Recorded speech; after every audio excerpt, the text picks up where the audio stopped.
Masya Allah.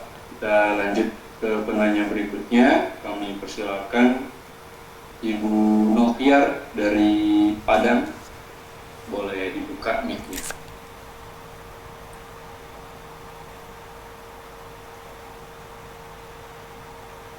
Mic-nya dibuka dulu, belum dibuka. Nah, sudah. Mati lagi.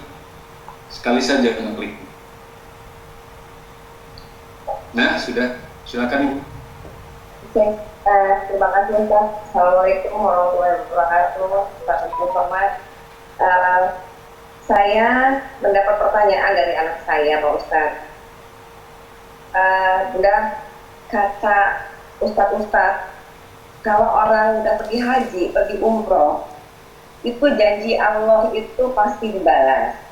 Nah, kenapa ada orang yang setelah pulang haji dan umroh, semua itu ujiannya berat?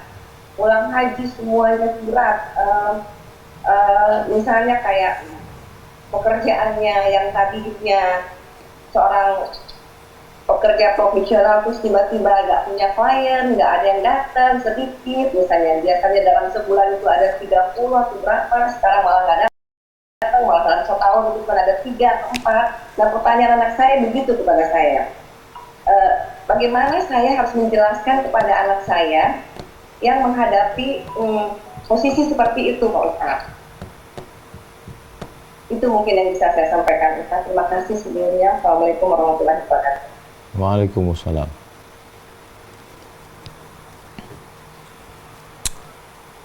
Kalau kamu hijrah, kamu tobat, kamu sholat, kamu haji, kamu umroh, nanti kamu tempat tidurnya dari sutra, ya kan? Nanti kamu kalau sudah haji, kamu umroh, kamu berkuasa. Kalau kamu haji dan umroh, kamu kaya. Kalau kamu haji dan kamu umroh, berarti kamu punya kekuasaan. Terus si anak ini mikir, kalau haji, kalau umroh berarti kaya. Kalau haji dan umroh punya kekuasaan. Kalau haji dan umroh berarti nanti punya pengaruh. Anaknya cerdas, dia terus berpikir.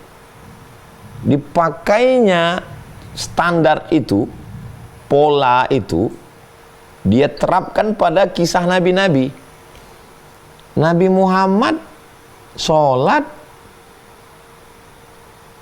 tempat tidurnya dari pelepah kurma. Abu Lahab, tempat tidurnya dari sutra. Nabi Musa, ahli ibadah, jadi pengembala kambing. Nabi Ayub sakit, sementara Fir'aun nggak pernah sakit, berkuasa.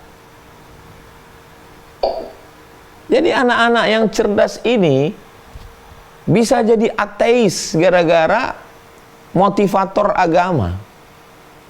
Anak-anak yang secerdas anak ibu bisa jadi ateis, nggak bertuhan gara-gara motivator agama yang menjanjikan kalau kamu hijrah, kalau kamu tobat, kalau kamu sholat, hidup kamu nggak ada masalah. Jadi sebetulnya kalau kita tobat, kita ngaji, kita hijrah, dengan kita nggak tobat, masalahnya tetap ada. Bedanya gimana? Bedanya kita tidak merasa sendiri mengalami masalah itu. Ada Allah, ada sabar, ada ridho, ada merasa dosa terampuni, nggak stres, nggak depresi, nggak larinya ke judi online, nggak lari ke narkoba, nggak lari ke dukun. Anak ibu nggak salah, anak ibu cerdas. Yang salah itu adalah yang tukang ngobrol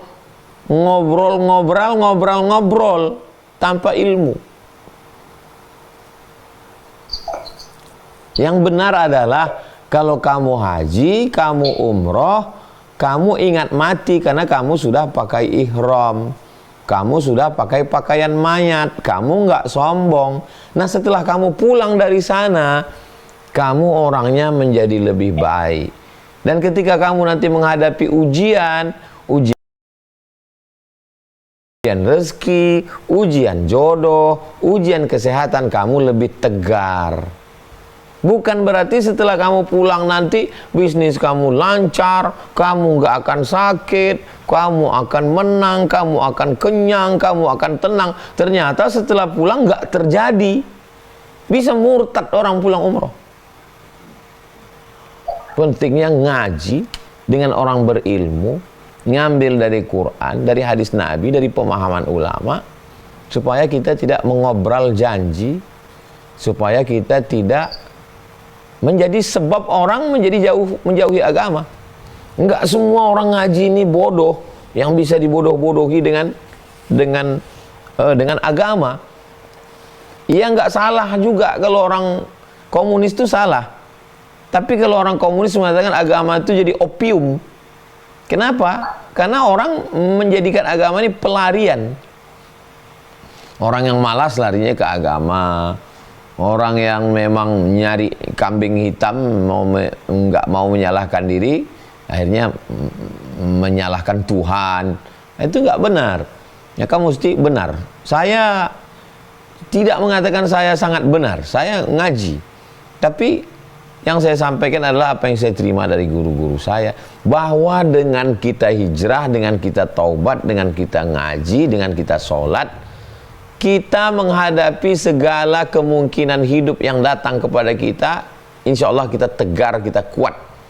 Kenapa? Karena kita punya Allah, kita punya teman yang soleh, kita punya sahabat. Tapi bahwa dalam bisnis usaha, dalam kehidupan kita mengalami kesusahan, kesulitan. Oh, nabi-nabi aja mengalami kesulitan. Nabi Adam, Nabi Idris, Nabi Hud, Nabi Soleh, Nabi Zakaria, Nabi Yahya, Nabi Isa, Nabi Musa. Semuanya mengalami kesulitan-kesulitan hidup. Nah, kira-kira saya kira apa yang saya jelaskan Ibu dengan bahasa bisa Ibu fahami. Demikian, wallahu a'lam.